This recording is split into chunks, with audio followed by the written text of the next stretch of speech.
Días a todos. Estamos constantemente tomando decisiones, a cada minuto, cada día, y estas decisiones, elegir una opción u otra, se basa exclusivamente en nuestras preferencias, nuestros recuerdos. ¿Somos invulnerables a las influencias del exterior? Seguramente muchos de vosotros conozcáis el reciente escándalo de Cambridge Analytica y Facebook. Se filtraron los datos de más de 5 millones de usuarios e intentaron con estos datos manipular e influir a estos usuarios para que votaran a Donald Trump. Los grandes medios y el documental de Netflix, The Great Hack, han exagerado bastante el éxito conseguido con esta forma de manipulación política.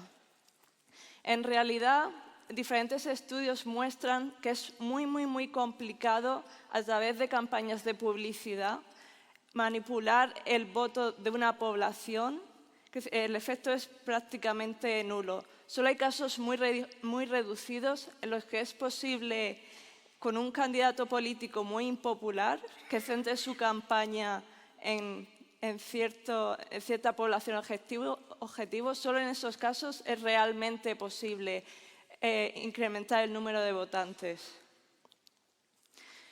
Está claro que no somos tan vulnerables a la publicidad como nos hacen creer ciertos gurús del marketing, pero desde luego no somos invulnerables. No vivimos en burbujas, vivimos en una sociedad, nuestro entorno más cercano influye mucho en nuestras posturas y en nuestras decisiones. Y en la vida cotidiana se dan una enorme variedad de acciones que influyen entre nosotros. Por ejemplo, en el día a día es muy frecuente que recibamos refuerzos positivos o refuerzos negativos, es decir, premiar o castigar ciertos comportamientos para potenciarlos o para evitarlos. Y esto es algo que los padres hacen constantemente con sus hijos. Pero también se dan ciertas técnicas sutiles, muchas veces ocultas, que tratan de conseguir algo de otra persona sin que esta persona sea consciente de esta técnica. Y os voy a explicar dos casos muy concretos y también bastante usados en la vida cotidiana.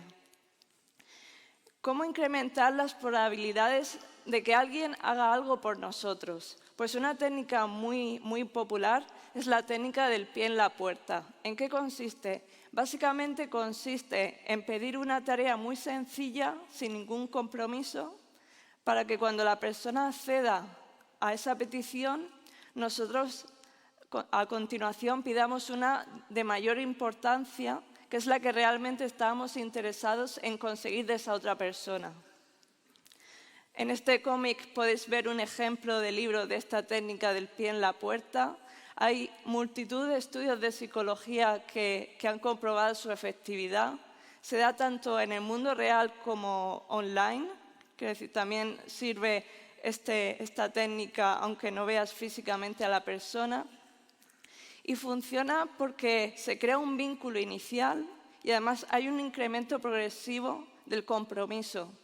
Y no nos gusta para nada contradecirnos con comportamientos anteriores. Nos gusta mucho ser consistentes en nuestro comportamiento. Entonces, es mucho más difícil negarse a esta última petición si hemos accedido a la primera.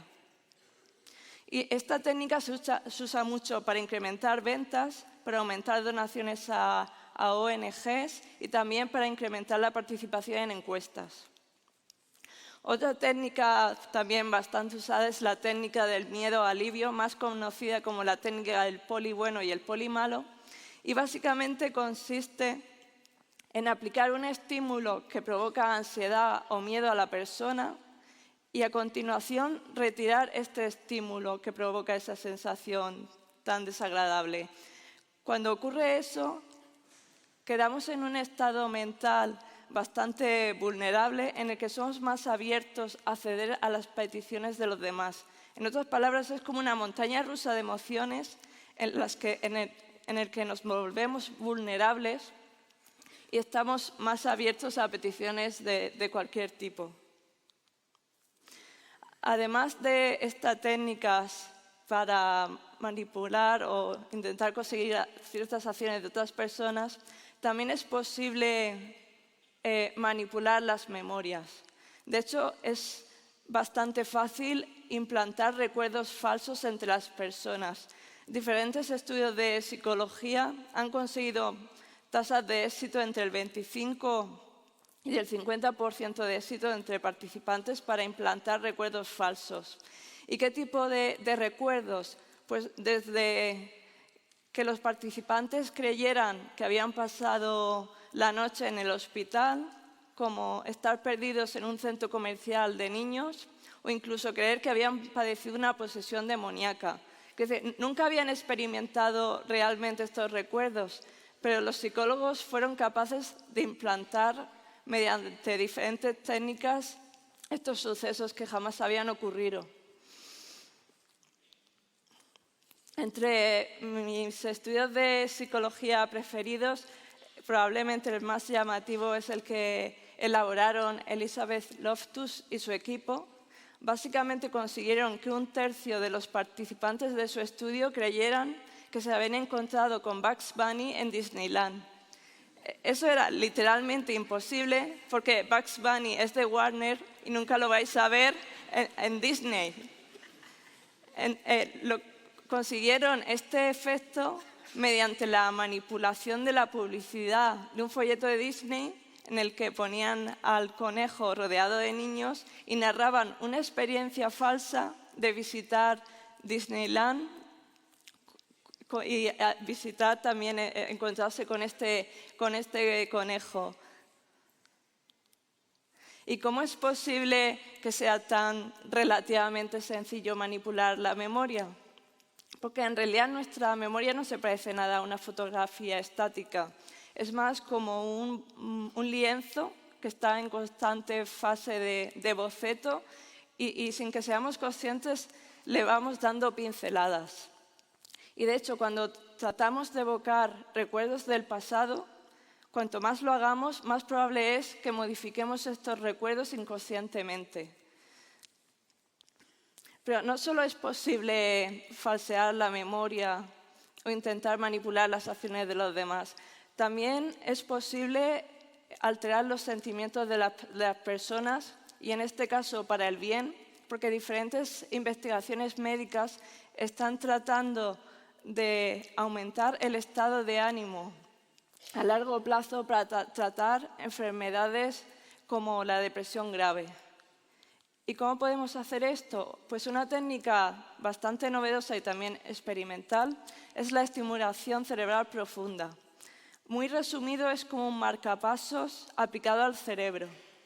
Lo que hacemos es implantar electrodos en regiones muy concretas del cerebro que son capaces de aplicar chispazos eléctricos.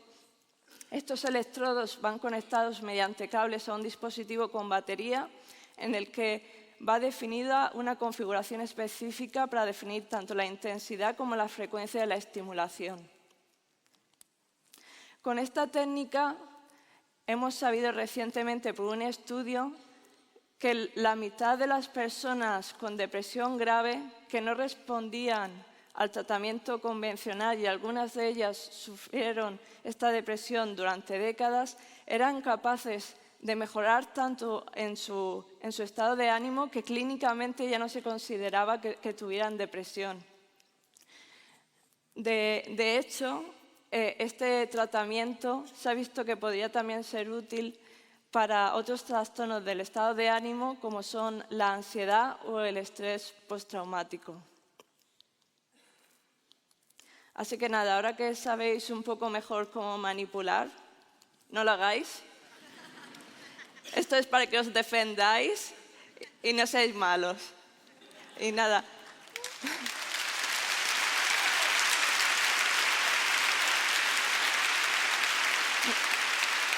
Muchas gracias por vuestra atención.